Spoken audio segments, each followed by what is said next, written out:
Bab 374. Mencari pembuat kapal. Sebetulnya kamu tidak perlu terlalu khawatir dengan kekurangan uang ini. Pendapatan aku bisa digunakan untuk menutup sementara. Jika dana masih kurang, kerajaan bisa menambah dari kas negara. Lagi pula, pembuatan kapal sebanyak itu tidak bisa diselesaikan dalam 1 tahun. Jadi, kita lakukan batch pertama dulu. Untuk mengalahkan Goryeo, kita bisa menggunakan strategi perang yang membiayai perang. Semakin banyak perang yang kita menangkan, semakin banyak pula uang yang akan kita hasilkan. Dengan begitu, beban finansial kerajaan tidak akan terlalu besar. Lin Hai menjelaskan rencananya. Mendengar hal ini, Gong Yanwu akhirnya bisa bernapas lega. Selama uang kerajaan tidak dihabiskan semua, aku akan mendukungmu sepenuhnya.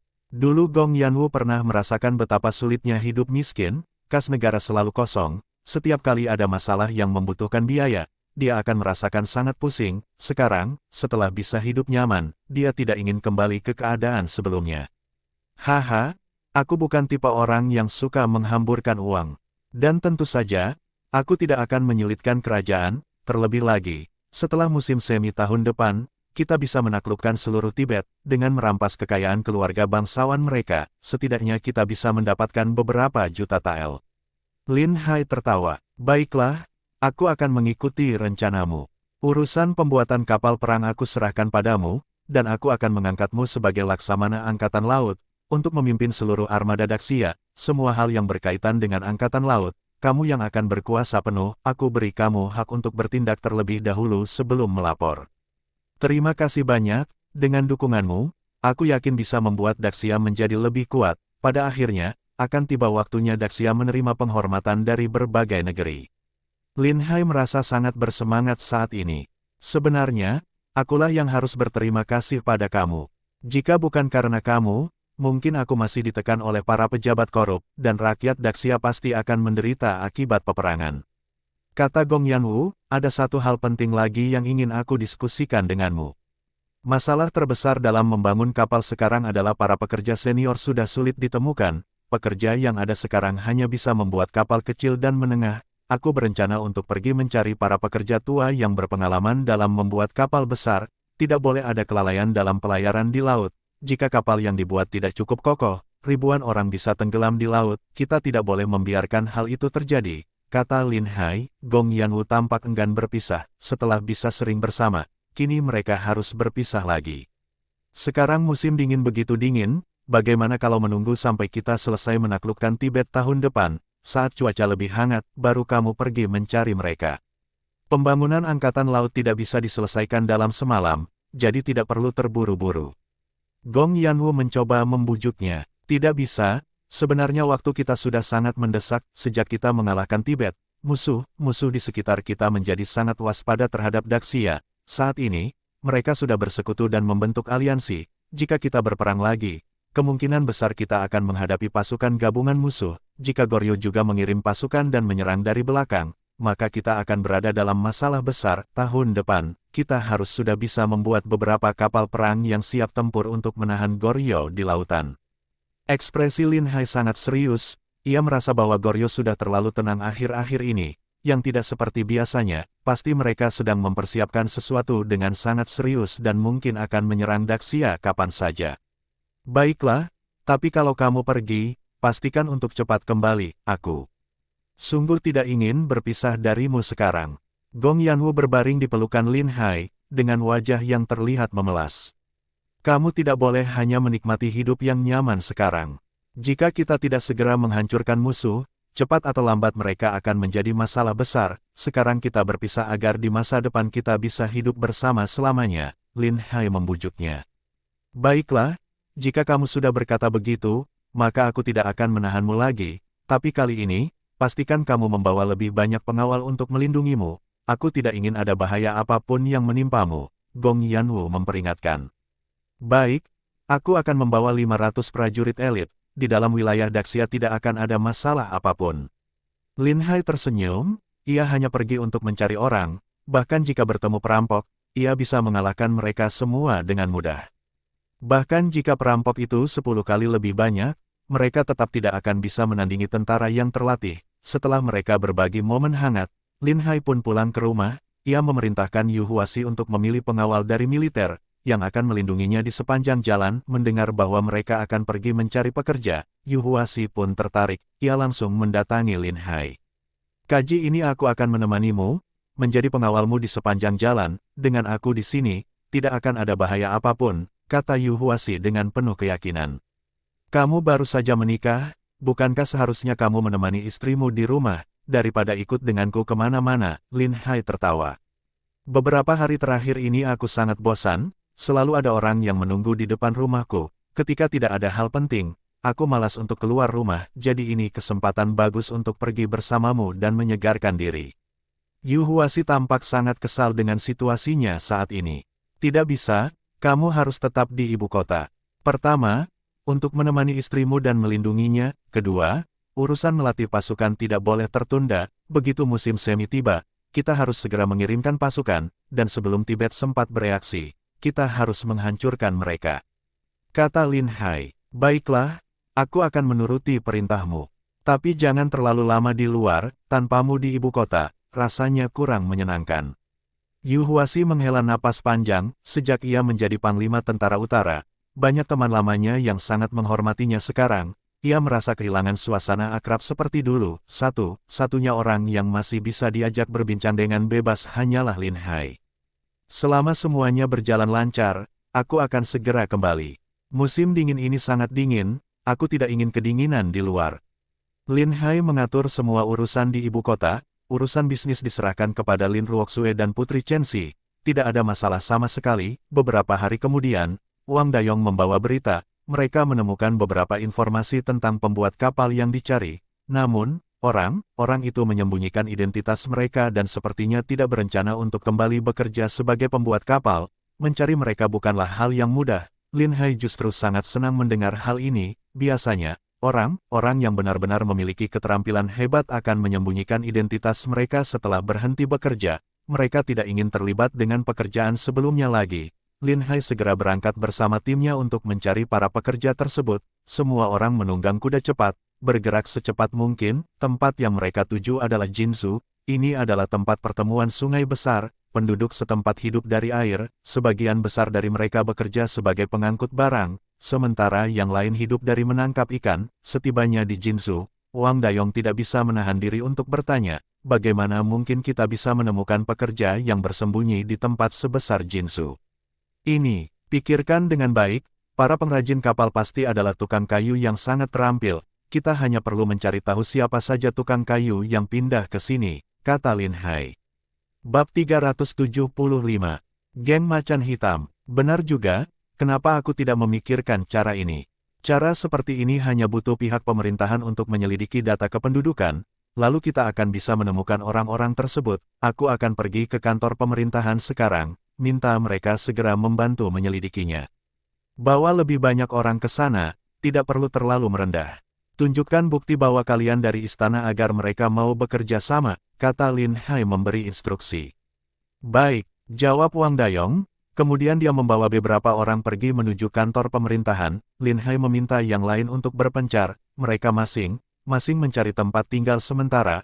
Urusan mencari para pekerja ini tidak perlu dibuat heboh. Lin Hai menyamar sebagai seorang pedagang yang datang untuk berbisnis. Setelah menemukan sebuah penginapan, dia menunggu kabar dari Wang Dayong. Tempat ini makmur karena transportasi airnya yang berkembang pesat, dan bisnis angkutan laut pun sangat ramai. Oleh karena itu, kehidupan masyarakat Jinzhou lebih baik daripada daerah lain. Walau pekerjaannya berat, setidaknya mereka tidak kelaparan.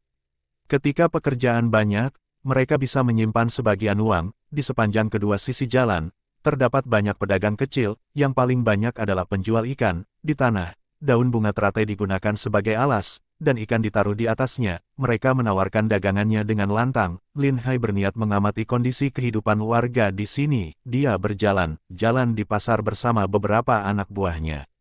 Ikan di sini bagus, hanya saja tidak bisa disimpan lama. Kalau bisa dibawa ke ibu kota, ikan kecil bisa dibuat sup, sementara yang besar bisa dipanggang. Rasanya pasti lezat, kata Lin Hai. Mendengar Tuan berkata begitu, aku jadi lapar. Dulu di rumah, saat tidak berburu, sesekali aku pergi ke sungai untuk menjaring ikan. Rasa ikan bakar sangat enak. Liu Ergo sambil berbicara, tidak bisa menahan diri menjilati bibirnya. Haha, Ikan bakar yang kumaksud berbeda dengan yang kamu bayangkan. Setelah membersihkan isi perut ikan, kita akan memanggangnya di atas bara api. Sambil dipanggang, kita juga mengoleskan saus di atasnya. Rasa saus akan meresap ke dalam daging ikan, memberikan cita rasa yang unik. Lin Hai menjelaskan sambil tertawa. Tuan, jangan bahas lagi, aku sudah ngiler. Bagaimana kalau saat kita kembali ke ibu kota dan Tuan traktir kami makan ikan bakar? Kata Situ sambil tertawa. Setuju, aku akan beli ikannya, tapi urusan memanggang, kita serahkan ke Tuan. Liu Ergo segera menyetujui. Tidak masalah, metode memasak ini bisa dipelajari oleh siapa saja. Selama ada bumbunya, cepat atau lambat kalian akan menguasainya. Setelah kita kembali, aku akan mengajarimu cara membuat ikan bakar. Belum jauh mereka berjalan, tiba-tiba terdengar seseorang memarahi dengan suara keras. Lin Hai penasaran dan melihat ke arah suara itu. Sekelompok pria berbadan besar sedang mengerumuni seorang gadis kecil yang gemetaran. Gadis itu memegang sebuah keranjang dengan erat, dan tampak ketakutan. Seorang pria mirip antek berusaha merampas keranjang gadis itu. Gadis itu berjuang keras mempertahankan keranjangnya dan memohon dengan suara keras. Tolong, ampuni aku, kalau kalian mengambil semua ikanku, keluargaku tidak akan bisa makan. Aku tidak akan berani lagi, aku tidak akan menjual ikan di sini lagi. Orang di sekitar melihat kejadian itu dan segera menjauh. Tidak ada yang berani mendekat untuk membantu gadis itu. Tampaknya mereka sangat takut kepada para pria berbadan besar itu. Gadis kecil itu terlihat sangat kurus, bajunya juga sangat tipis, namun, dia tetap memegang keranjangnya. Dengan erat, karena itu adalah sumber penghidupan keluarganya, antek itu mencoba untuk merampas beberapa kali, tetapi gagal. Dasar tidak tahu diri, cepat lepaskan. Teriak pria itu sambil menamparkan gadis kecil itu hingga terjatuh. Orang di sekitarnya tampak marah, tetapi pria itu malah tertawa puas. Lihat, siapapun yang tidak membayar uang perlindungan untuk berjualan di sini, akan berakhir seperti ini. Gadis kecil itu menangis terseduh di tanah, wajahnya yang pucat kini dihiasi dengan bekas tamparan yang berwarna merah. Liu Ergo dan Situ tampak sangat marah. Tuan, aku benar-benar ingin membunuh binatang-binatang itu. Kalau begitu, kenapa kalian belum bertindak? Kata Lin Hai dengan tenang. Liu Ergo dan Situ sangat senang mendengar itu, dan mereka langsung maju bersama beberapa orang lainnya. Para pria besar itu belum sempat bereaksi, mereka langsung dihajar dengan pukulan ke wajah. Siapa kalian? Beraninya memukul kami. Kalian cari mati, teriak pria besar yang memimpin, sambil menutup hidungnya yang berdarah. Kenapa kalian diam saja? Cepat bunuh mereka. Kalian berani cari masalah di sini, siapa yang memberi kalian kewenangan seperti ini? Kata Situ sambil mengencangkan pergelangan tangannya. Kebetulan aku sedang bosan, biarkan aku melampiaskannya pada kalian. Dengan cepat, dia menyerbu ke depan dan menendang dengan keras. Para preman di jalan itu, meski terlihat ganas, ternyata tidak ada apa-apanya dibandingkan dengan para prajurit yang sudah terbiasa bertempur di medan perang. Mereka dengan mudah menghajar para preman hingga terkapar di tanah. Para preman itu mengerang kesakitan, namun, warga sekitar justru terlihat khawatir, bukannya senang. Kalian siapa? Berani-beraninya mencari masalah dengan kami, geng harimau hitam? Tanya pria pemimpin sambil menggertakkan giginya. Lin Hai tertawa mendengar hal ini. Orang ini benar-benar tidak bisa membaca situasi. Bagaimana dia bisa bertahan hidup sampai sekarang? Kalian menyebut diri kalian harimau hitam. Menurutku kalian lebih mirip anjing liar. Orang di belakang Lin Hai tertawa keras. Menyebut mereka anjing itu penghormatan. Mereka lebih mirip katak beracun. Dan katak ini bahkan berani menggigit. Kata Liu Ergo sambil tertawa.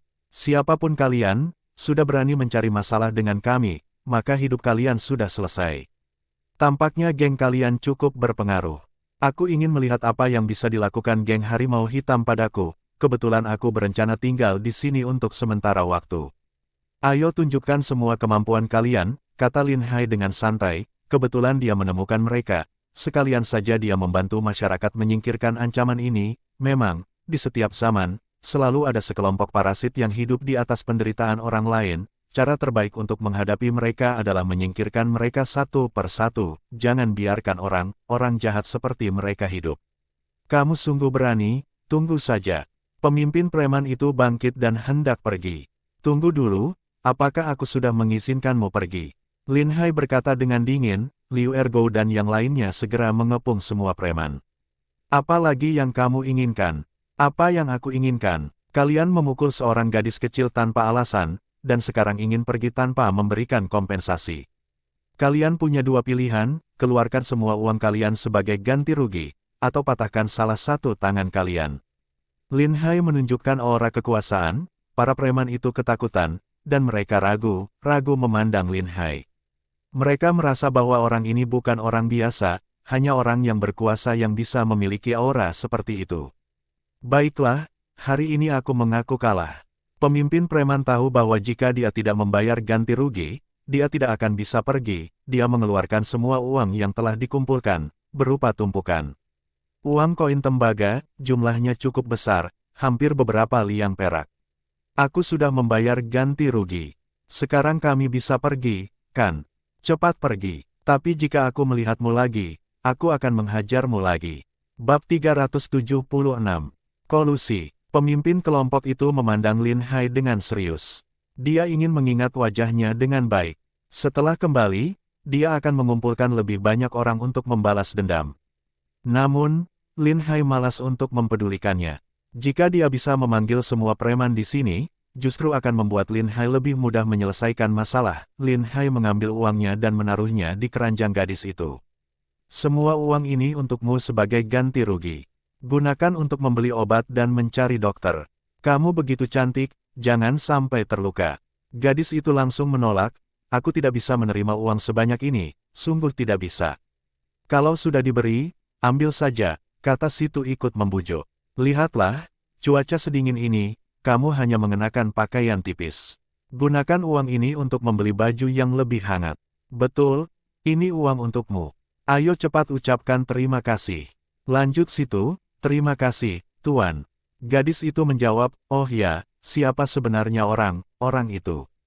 Mengapa mereka merampas barangmu? Tanya Lin Hai dengan penasaran. Mereka adalah orang dari geng Heihu, macan hitam. Di jalan ini, siapapun yang menjual barang harus membayar mereka. Jika tidak, barang akan dirampas, dan kami akan dipukuli. Ayahku akhir-akhir ini tidak banyak mendapatkan ikan, jadi kami tidak bisa membayar uang perlindungan mereka. Itulah sebabnya aku menjual ikan ini secara diam, untuk menukarnya dengan makanan bagi keluarga di rumah. Gadis itu bicara sambil terisak. Ini sungguh keterlaluan. Siapa yang memberi mereka keberanian untuk menagih uang seenaknya? Apa mereka tidak tahu kalau rakyat sudah hidup dengan susah? Liu Ergu sangat marah. Tuan, kita tidak bisa membiarkan hal ini berlalu begitu saja. Situ juga sangat marah. Tentu kita akan mengurusnya, tapi kita tidak bisa sembarangan. Hari ini kita mengalahkan mereka, tapi setelah kita pergi, mungkin mereka akan melampiaskan amarah mereka pada rakyat. Bukankah rakyat yang akan lebih menderita? Kata Lin Hai. Lalu, apa yang harus kita lakukan? Kita harus menyelidiki semuanya dulu, baru kita bisa membersihkan mereka semua. Namun, aku curiga bahwa pejabat di sini juga tidak benar. Kalau para preman bisa bertindak begitu arogan, pasti ada pejabat yang melindungi mereka. Mata Lin Hai memancarkan kemarahan yang sangat kuat. Di mana ada kegelapan, di situ pasti ada pejabat yang membiarkannya. Untuk membuat rakyat hidup tenang dan menghancurkan para preman ini, kita harus membersihkan pejabat-pejabat yang korup terlebih dahulu. Tuan benar, kita tidak boleh tergesa-gesa dalam hal ini. Nona, siapa namamu? Di mana rumahmu? Nanti kami akan melihat tempatmu menjual ikan. Aku bernama Kyuju, rumahku ada 5 di sebelah timur luar kota, di desa Niutu. Semua warga di desaku hidup dari menangkap ikan. Baik, aku sudah mengerti. Bawa pulang ikan ini, makanlah sendiri, jangan lagi seorang gadis sendirian di luar. Setelah menyuruh gadis itu pulang, seseorang yang baik hati tidak bisa menahan diri untuk berkata, kalian sudah membuat geng Heihu marah. Sebaiknya kalian cepat kabur, mereka punya ratusan orang, mereka pasti akan kembali lagi dengan lebih banyak orang untuk melawan kalian. Kalau kalian tidak segera pergi, kalian akan mati. Mereka begitu arogan, apakah kalian tidak pernah melapor ke pejabat? Tanya Lin Hai. Apa gunanya melapor? Sekarang para pejabat sudah bekerja sama dengan para bandit. Mereka memberi uang ke pejabat, jadi mereka tidak akan ditangkap. Kalau kami melapor, justru kami akan mendapat balasan dari para preman. Bisa-bisa keluarga kami yang akan hancur berantakan. Orang itu menatap sekeliling dengan ketakutan, lalu pergi dengan cepat. Para pejabat ini sungguh jahat. Bukan hanya tidak melindungi rakyat, tapi juga berkolusi dengan para preman untuk menindas mereka. Tuan, kita tidak boleh membiarkan mereka lolos. Situ berkata dengan sangat marah. Kirim orang untuk menyelidiki hal ini. Kita butuh bukti jika ingin menyingkirkan para pejabat korup ini. Mengerti, mengerti, aku akan segera memerintahkan saudara-saudara kita untuk menyelidiki. Jangan terburu-buru. Selain menyelidiki geng Heihu, lihat juga apakah ada geng lain di sekitar sini. Tempat ini ada daerah perairan, mungkin masih ada geng lain. Sekarang kita sudah di sini, selidiki semuanya. Kalau kita akan membersihkan, maka kita harus membersihkan sampai tuntas. Siap, Tuan. Situ memanggil orang untuk menyelidiki kejahatan para preman dan pejabat korup. Lin Hai, yang tidak tertarik untuk jalan di pasar lagi, kembali ke penginapan untuk beristirahat. Lin Hai memesan beberapa hidangan kecil dan minuman untuk diminum bersama Liu Ergu dan yang lainnya. Pelayan, datanglah. Aku ingin bertanya sesuatu. Lin Hai mengambil sepotong kecil perak dan meletakkannya di atas meja. Jika kamu menjawab dengan baik, perak ini akan menjadi hadiahmu. Mata pelayan itu berbinar melihat perak itu. Orang biasa-biasanya hanya menggunakan uang tembaga, jarang melihat perak. Perak ini cukup untuk 2 bulan gajinya. Dia langsung bersemangat. Apa yang ingin Anda tanyakan, Tuan? Apa yang aku tahu, akan aku katakan. Bagus. Di sini banyak orang yang hidup dari menangkap ikan. Apakah ada tukang kayu yang bisa membuat kapal? Tanya Lin Hai. Tentu saja. Di sini ada ribuan orang yang hidup dari menangkap ikan, ada 4 atau 5 bengkel pembuatan kapal besar, yang kecil bahkan lebih banyak lagi. Apakah Anda ingin membuat kapal ikan atau kapal barang? Jawab pelayan itu, tidak masalah, asalkan kapal yang besar. Jawab Lin Hai, itu pasti kapal barang. Ada 2 bengkel besar yang membuat kapal barang di sini. Satu milik keluarga Zhao, yang lain milik keluarga Fei. Kapal mereka yang terbaik, harganya juga terjangkau. Jawab pelayan itu. Apakah kedua keluarga ini penduduk setempat, atau pendatang dari luar? Tanya Lin Hai. Pelayan itu menggelengkan kepalanya. Aku tidak tahu pasti, tapi sejak aku masih kecil, kedua keluarga ini sudah membuat kapal di sini. Begitu ya, karena penduduk di sini hidup dari menangkap ikan, mereka juga bekerja sebagai pengawal kapal barang. Pasti banyak yang menghasilkan uang dari sini. Kata Lin Hai. Pelayan itu tersenyum pahit. Dibanding tempat lain, kami memang hidup lebih baik. Tapi di sini ada banyak bajak laut dan penguasa air. Mereka mengontrol semua kapal, baik menangkap ikan atau bekerja di kapal barang, kami harus memberi mereka uang. Setelah membayar mereka, tidak akan ada banyak yang tersisa. Oh, apakah pejabat di sini tidak pernah turun tangan? Tidak, tidak ada yang bisa mengurusnya. Beberapa tahun lalu, ada seorang pejabat yang adil yang datang untuk memberantas para bajak laut, tapi dia malah dibunuh oleh mereka. Pejabat yang menggantikannya tidak berani mengurus hal itu lagi. Dengar, para bajak laut ini juga memberi uang untuk para pejabat. Setelah menerima uang, siapa yang peduli dengan nasib rakyat lagi? Hidup rakyat sangat sulit. Pelayan itu menggelengkan kepala dengan sangat sedih dan menghela napas panjang. Kami dengar ada geng Heihu di sini. Apakah mereka sangat berkuasa? Pelayan itu langsung terlihat waspada. Matanya menatap Lin Hai dengan cermat. Kalian datang dan langsung menanyakan soal geng di sini. Sebenarnya kalian ini siapa? Oh, kami pedagang dari luar. Kami ingin membuka usaha di sini, karena kami tidak mengenal daerah ini. Kami ingin bertanya-tanya terlebih dahulu, setidaknya kami bisa tahu harus mendekati siapa, dan menjaga hubungan baik dengan semua pihak, kata Lin Hai sambil tersenyum.